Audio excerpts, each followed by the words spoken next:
Today let's talk about an interesting Japanese painting because it's recorded Kano using a Japanese matchlock, and the most surprising point is that this painting is simply not a modern painting. So what happened to this painting? Let's find out in today's video. Before talking about the painting, I think it should be necessary to add some information to learn about Kano. Typically, his English name is Avalokiteśvara, which is a Sanskrit name, and the meaning is the Lord who looks down, who is Bodhisattva in Buddhism. With Buddhism spreading further and further, Avalokiteśvara got many localized names, like Guanyin in Han Chinese language, Kano in Japanese language. Besides both languages, there still are many names in other languages of East Asia and Southeast Asia, just like this picture to the left. So, as a very important character in Buddhism since ancient times in the Buddhist region, Avalokiteśvara is always one of the greatest gods in the heart of the people, and the people also always built the temples for Avalokiteśvara in order to pray for rain, good weather, health, and good fortune. Guanyin, or be called Kano, must be great and majestic and must stand high enough than the human being in the people's heart. Maybe never do the typical things that a human being does. Meanwhile, Kano has his god's power in many people's minds, so he should not need to use the tools that were made by humans.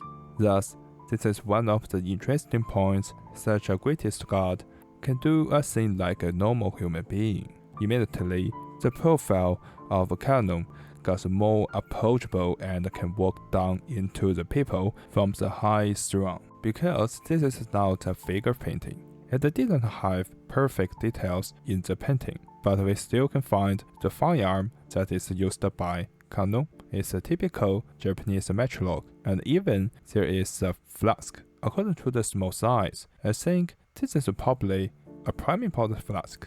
At this moment, the flask has been put on the ground, and Kano also is aiming and ready to fire. So Kano should have put the priming powder, and after this step, he drops the flask away simply. Honestly, I think Kano's sitting shooting position is good. This is a shooting pose in many Japanese paintings, one like bed and one like knob sitting here, and the up leg can be the shooting platform for the matchlock. The right hand holds the handle against his cheek, and the left hand holds the gun and makes the gun steady when aiming the target. So the scene looks very like the other Japanese matchlock samurai or soldiers in other paintings, but the only difference is that the main character has become into Kano, but not a normal person. So this scene also be called Sniper Kano, the sniper Avalokiteśvara. Besides the sniper Kano, there still are two other interesting points. One is a little girl sitting behind the Kano, who is also not a normal character. She is probably Nagakaya. Chinese name is Long Yu. Japanese name is Liu Niu. But why did I say probably? Because the kanji, or it is called Chinese character, Long, is not the Long character nowadays in the Japanese kanji system. It should be the traditional Chinese character, Long, of nowadays. Another one is actually a very lovely point. When our side moves to the target, we can see the target fixed on a big rock, and there are two lovely orbs standing around the target, and it seems they are waiting for Kano to shoot his matchlock. Both also may be the lovely pairs of Kano in this timeline.